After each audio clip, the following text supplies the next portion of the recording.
Blendable sounds. I feel an organizational scheme is important knowledge for this assignment due to the numerous distinguishing features of phonemes.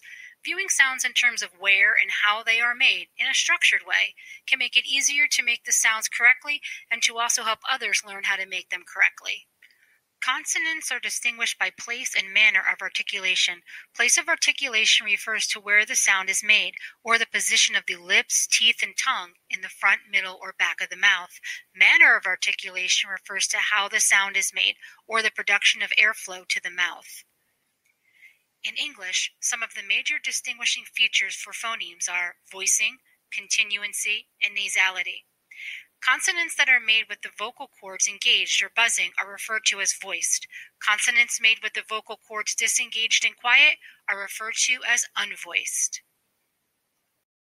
In order to figure out if a sound is voiced or unvoiced, one can simply place a hand on the throat when making a sound. If one senses a vibration, then the sound is voiced. If not, then it is considered unvoiced. Continuants are sounds that we can say until we run out of breath. Stops are sounds that we make with one explosion of sound.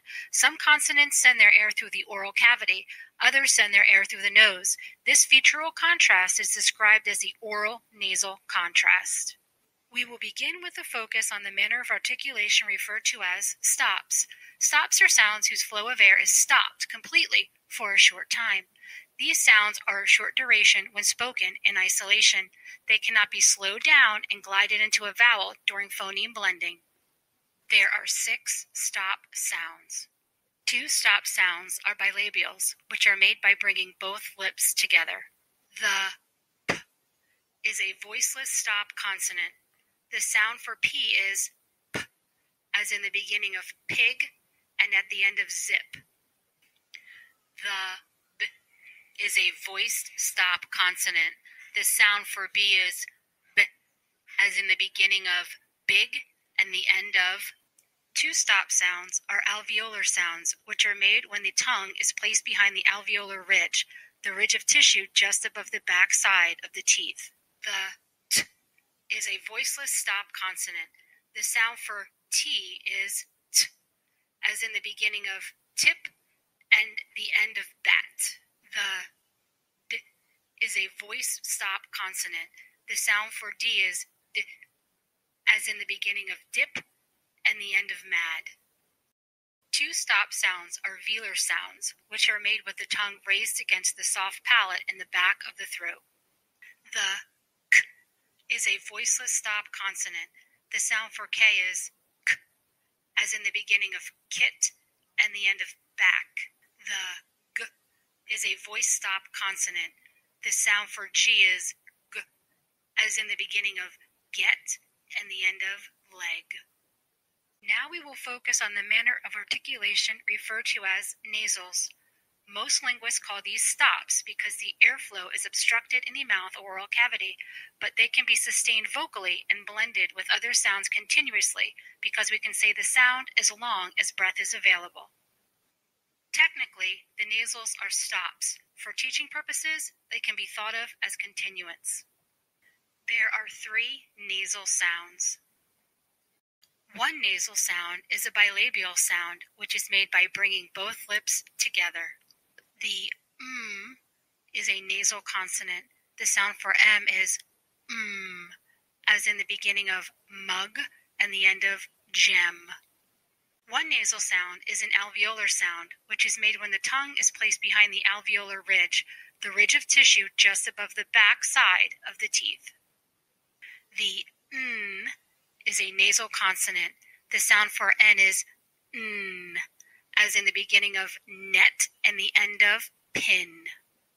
One nasal sound is a velar sound, which is made with the tongue raised against the soft palate in the back of the throat. The is a nasal consonant sound. The sound for ng is as at the end of ring.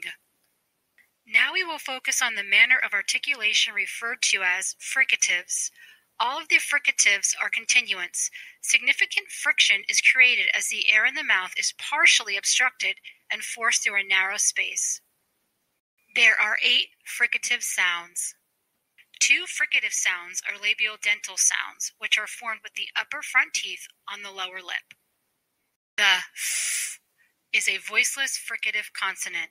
The sound for F is f, as in the beginning of 5 and the end of off. The v is a voice fricative consonant. The sound for V is v, as in the beginning of van and the end of have. Two fricative sounds are interdental sounds, which are made with the tongue between the teeth. The th is a voiceless fricative consonant sound.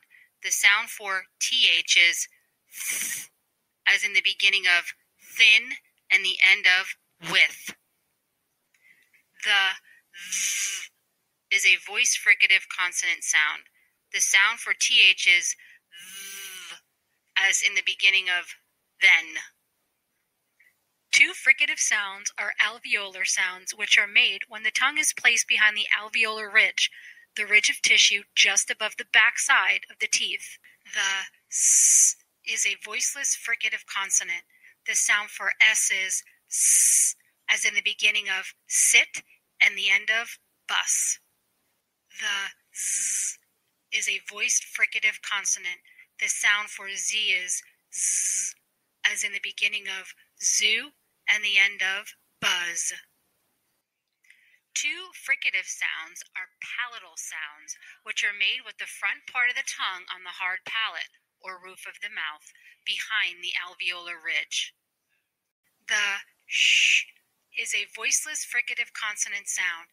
The sound for SH is sh, as in the beginning of ship and the end of wish.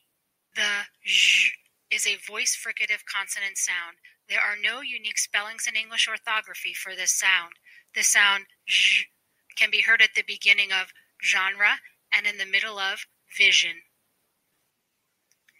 Advanced Blendable Sounds video. Stops, nasals, and fricatives. That concludes Part 1.